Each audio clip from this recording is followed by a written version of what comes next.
18-20 വർഷം പിന്നിലേക്ക് പോയി. അതാണ് ഏറ്റവും വലിയ പഴയ 20 വർഷം മുമ്പുള്ള അവസ്ഥ ഈ പാലം പോയതുകൊണ്ട്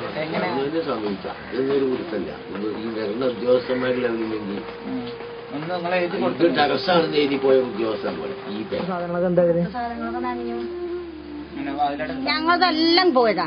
ഇതിലാണ്ടുള്ള സാധനങ്ങൾ വിമ്മം പോയി. ധനസഹായം നൽകുന്നത് കേന്ദ്രത്തിന്റെ ഫണ്ട് ഉപയോഗിച്ചാണ്.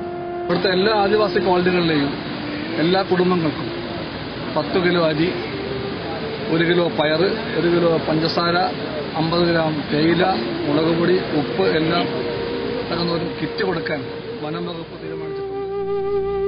നമ്മുടെ യാത്ര ഒരു അന്വേഷണത്തിലൂടെയാണ്. ഈ യാത്ര നമുക്ക് സമ്മാനിക്കുന്നത് ഓർമ്മകളുടെ ഒരു വൻ സാഗരമാണ്. മലയോര മണ്ണിന് സംഭവിച്ച ദുരന്തത്തിന്റെ തീരാവേദനകളിലേക്ക് അല്പമൊരെത്തിനോട്ടം.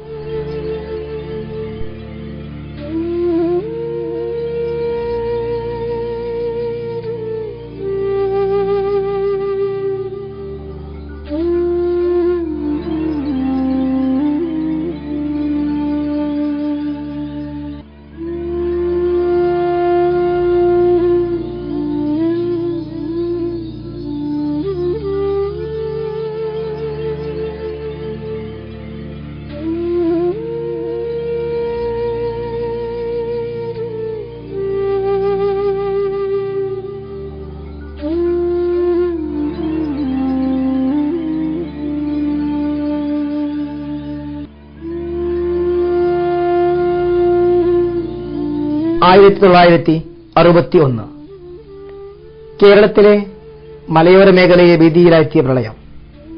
അന്ന് നാശനഷ്ടങ്ങളുടെ കണക്കുകൾ പറഞ്ഞത് വിശപ്പിന്റെ കാഠിന്യമായിരുന്നു.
ശേഷം മലയോര മേഖല കണ്ടിട്ടുള്ളതിൽ വെച്ച് ഏറ്റവും വലിയ പ്രളയമായിരുന്നു 2009 ജൂലൈ 15 ശേഷമുള്ള 3 ദിവസ പ്രളയം.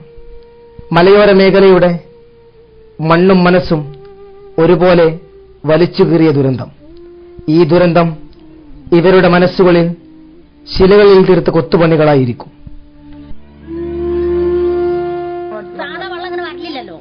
മണലൊക്കെ കോരി ഇവിടേക്കൊന്നും വെള്ളൊരു കാലത്തും വരലില്ലേ, അത് മിമ്മനും പോയി. ഇവിടുന്ന് മണ്ണൊക്കെ ഒന്നായിട്ട് പോയി.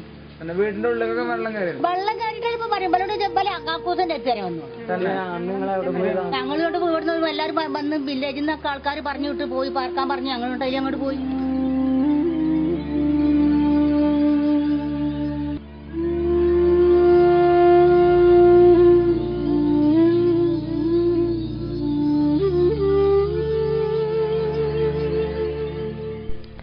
ഈ ദുരന്തത്തിന് ഒരുപാട് പ്രത്യേകതകളുണ്ട്.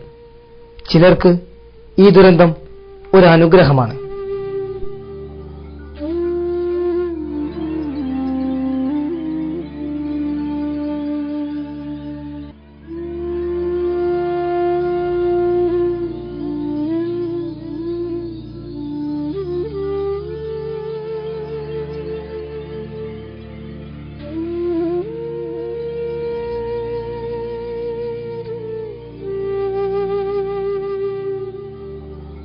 ചിലർക്ക് ഈ ദുരന്തത്തിൽ സാഹസികം കാണിക്കാം.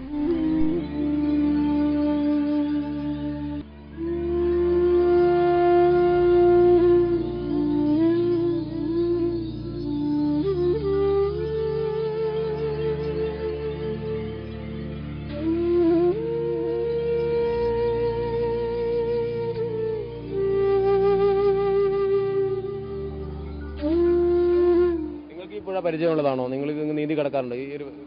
നമ്മള് പോയ പരിചയമാണ്. ചിലപ്പോൾ നമ്മള് വീടിന്റെ അടുത്താണ്. നമ്മള് എന്നും സ്ഥിരമായിട്ട് നീന്തി കുളിക്കണ കടവല്ലേ. എന്നാൽ അനുഭവങ്ങളിൽ പാഠം പഠിച്ച, കഥകൾ അനുഭവിച്ചറിഞ്ഞവർ ഒരുപാട്. ഈ ഒഴുകുന്ന പുഴക്ക് ഇവരുടെ കണ്ണീരിന്റെ തുടിപ്പും കലർപ്പുമാണെന്ന് പറഞ്ഞാൽ നമ്മളെങ്ങനെ നിഷേധിക്കും? അവിടെ നിന്നിങ്ങനെ നോക്കിയിരിക്കുകയാണ്. അതില് വെള്ളം പെട്ടെന്ന് റോഡ് മാറി. പെട്ടെന്ന് അങ്ങോട്ട് മറിഞ്ഞു. ഉച്ച 2:30 ഉച്ചക്ക്. അപ്പൊ നിങ്ങളത് ചെയ്ത്? ഞങ്ങൾ അങ്ങോട്ട് പോയി, അങ്ങോട്ട് ഓടി. അപ്പൊ ഇതിന് ഇവിടെയൊക്കെ അകത്ത് ഒക്കെ മൂടി, നല്ലോണം വെള്ളം കൂടി. അകത്ത് സാധനങ്ങളൊക്കെ എന്താ? സാധനങ്ങളൊക്കെ നനഞ്ഞു. പിന്നെ ഉരുള് പൊട്ടിയ വെള്ളം അറിയില്ലല്ലോ ഞങ്ങൾക്ക്. പിന്നെ നല്ല കലക്ക് കണ്ടപ്പോഴാണ് ഉരുള് പൊട്ടിയതാണ് മനസ്സിലായത്. ദിവസം പച്ചക്കറി ഉണ്ടായിരുന്നു പാടത്ത്, അത് പോയി. എത്ര കറക്കിയാണുള്ളത്? 1000 രൂപയാക്കുണ്ടായിരുന്നു. 18 ദിവസം പോയി. എന്റെ ആ കണക്കെ കിട്ടിയത്. സർക്കാരിന്റെ നിങ്ങൾക്ക് എന്തെങ്കിലും സഹായം കിട്ടിയോ? 4000.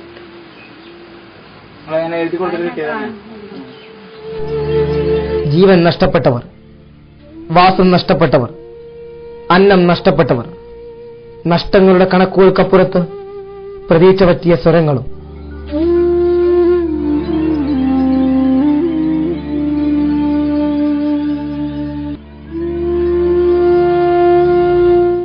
കിടന്നുറങ്ങിയോ?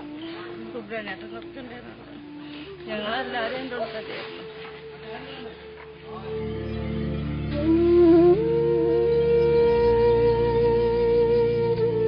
സർക്കാരിന് എന്തെങ്കിലും കിട്ടിയോ? സർക്കാരിന് തന്നെയല്ല. ഇപ്പൊ ഈ പഞ്ചായത്ത് വില്ലേജുകാര് യോതി തന്നിട്ടാണ്. വില്ലേജിൽ നിന്ന് ആണിപ്പോ ഈ പിന്നെ താലൂക്ക് ഓഫീസിൽ നിന്നാ കിട്ടിയത്. എത്ര രൂപ കിട്ടി? 850 റുപ്യ കിട്ടി. നിങ്ങൾ നഷ്ടം മാറി ഒതുങ്ങോ? 850 രൂപയിൽ ഒതുങ്ങോ? 850 കിട്ടി. 8000 കൊണ്ട് ഒതുങ്ങോ? ഒരുപാട് നഷ്ടണ്ടേ.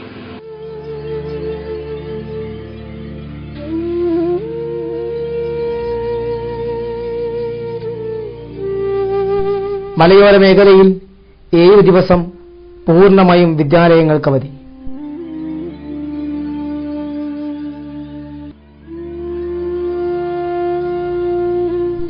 ജനജീവിതം 2 ദിവസം പൂർണ്ണമായും സ്തംഭിച്ചു.